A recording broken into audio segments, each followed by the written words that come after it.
Hey guys, my name is Sid Gore, and today I'm going to be giving you three solid tips to make the most of your college orientation and make it a pleasurable experience and also set yourself up for success in your first semester at college.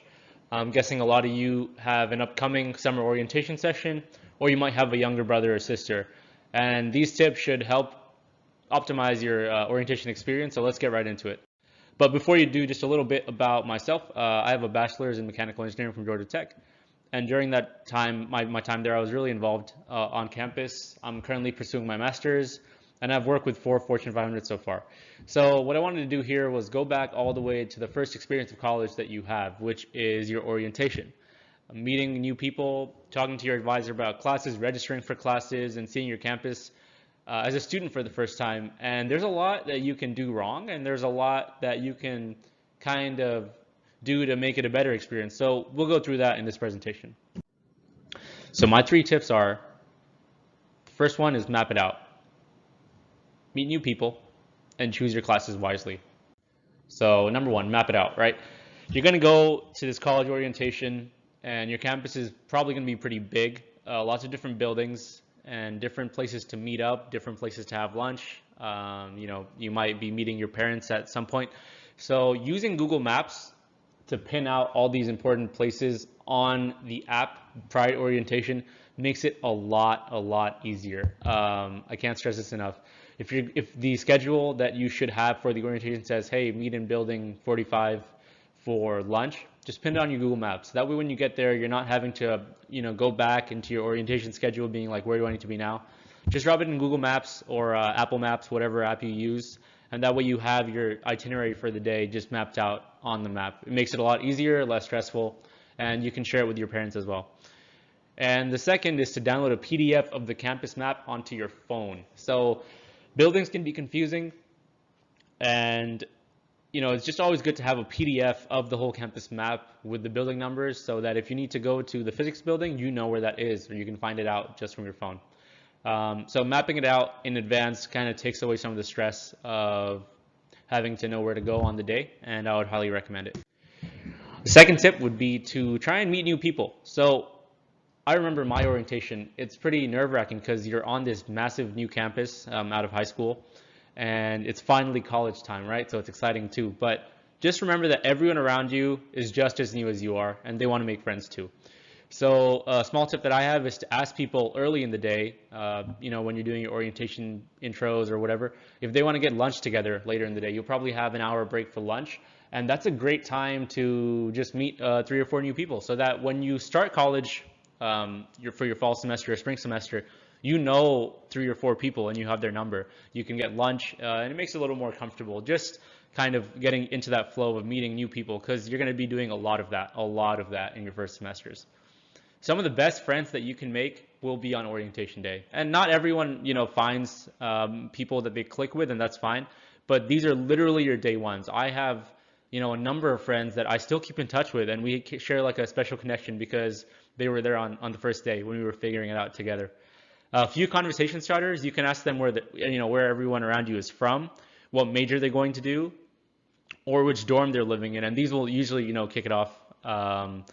And yeah, just make the most of it. Don't stress too much about making a lot of friends. You have a long time to do that in college, but just knowing a few people going into it makes it a lot more comfortable and a little more fun on the first few weeks. Now, this is, I would say, the most important tip. During orientation, you are probably going to register for your classes, and it's really important that you choose these first semester's classes wisely. You need to do your research, and I'm going to stress this again. So, there's normally a session that they set aside for 2 hours or 3 hours where you meet with your advisor and then you have like a buddy or someone to help you register for your classes. You kind of understand the registration system, which is a lot different from high school. For college, normally there's a course number, 6 digits, 7 digits, and you'll kind of try and make a schedule that fits together. It's like a jigsaw puzzle.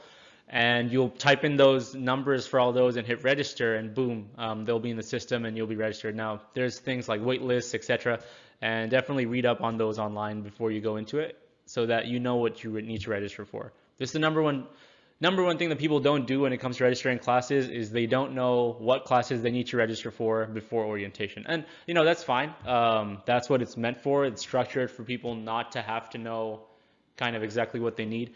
But knowing it makes it a lot more, it gives you a much better schedule for the first semester, because in orientation, there's going to be 300 people, maybe 200 people, or however many people are in your orientation. And the orientation coordinators need to push all these people in, explain to them how to get their classes. Even your advisor will be pretty busy, right? So take some time out, understand your specific college's registration process, the system that they use. You should probably be able to log in. You might not be able to actually register because your time ticket to start registering might open up during orientation, which is fine. But what you can do is look up the classes for the semester that you're going into and see kind of how to fit that schedule together. So class timings are really important. If you don't like morning, if you're not a morning person, don't take an 8 a.m. I had a ton of friends do this, and they were miserable for that first semester because, they took a Monday, Wednesday, Friday, 8 a.m. chemistry class with me. I don't mind. I'm a morning person. But they just struggle to get up and go to sleep on time every second day, basically. So try and use courseoff.com. It's a free tool which lets you kind of jigsaw your schedule together, see which classes you can take. And that's the whole process. So try and do that beforehand just to have an idea of what you need to take. And also your school will have a page with an Excel file or some kind of, file to tell you what you need to, what classes you need to take for the first semester. Yeah, I lost my words there. So you should know most of the times you'll be taking core classes. You won't be in your major classes. So if you're doing mechanical engineering or business, you're not going to be taking business classes most of the time. You'll be doing psychology 1 or chemistry, physics 1, English 1, these kind of generic, it's like an advanced high school. So you will find a schedule specific for the major that you're going in for. So if you're going in as a business student, you go to the business website of your university or college or wherever you're going, and you say, okay, business, bachelor's of business, and then it's really important that you get this year's. So it's really important that you use this year's. It's called a course catalog, and it's basically a list of classes that you need to take to graduate with a certain degree. So for example, if I'm doing a business degree, I'll go pull this course catalog, and it'll give me a list of the classes that I need to take. And once I take those off, boom, here's your degree, congratulations, and you'll graduate. So most people won't look at that going into orientation, but that's probably the most important, file that you will ever come across in college, because that tells you what class you need to take, when you need to take it, because sometimes you can't take a class before another class, or there's prerequisites and co-requisites, and it can get crazy. So once you open up that file, you'll see what I'm talking about. But definitely take a look at that. And the first few semesters are pretty straightforward, not too much variation there. So definitely know, okay, I need to take physics 1, chemistry 1, physics 2, or like it might be, more than you can take in one semester, but just kind of know what your options are. It'll help you a lot, trust me.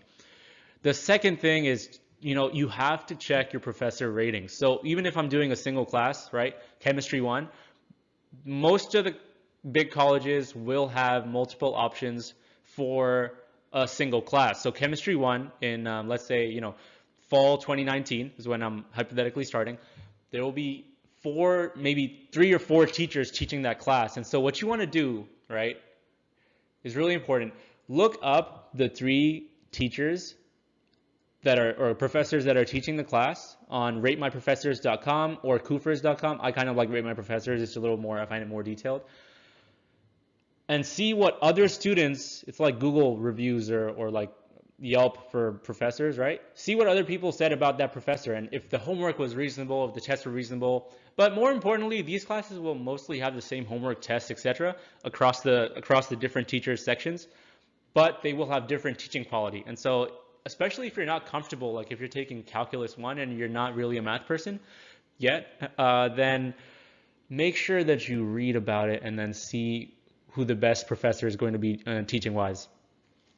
And then also remember travel time between classes. So remember that first thing about mapping it out. Now imagine having to do all this kind of moving around for an entire semester, right? So it's really helpful to kind of make an Excel file of potential classes you can take in the semester and then where those classes are, class and then building, and then look on the map that you downloaded on your laptop, probably would be easier, and see how far those things are. Because if you're taking chemistry 1 and right after that you have a math class, but it's like a mile away or 2 miles away, then you probably will need to catch a bus or you'll need to walk really fast, and it gets tiring over the course of a semester. So see if you can kind of be intelligent about where the location is of the classes.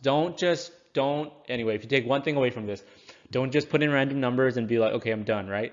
You don't want to take a class you don't need to, and it's going to be pretty straightforward for the first semester, but take classes that you need to take and that are going to work to your degree, because you're paying for these classes. So definitely, really spend some time on this. If you get one thing from this particular video, spend some time on understanding the classes you'll be taking and kind of optimize your schedule around it. You can't get all the classes, you can't do everything at once, of course, but you can, put some time into it.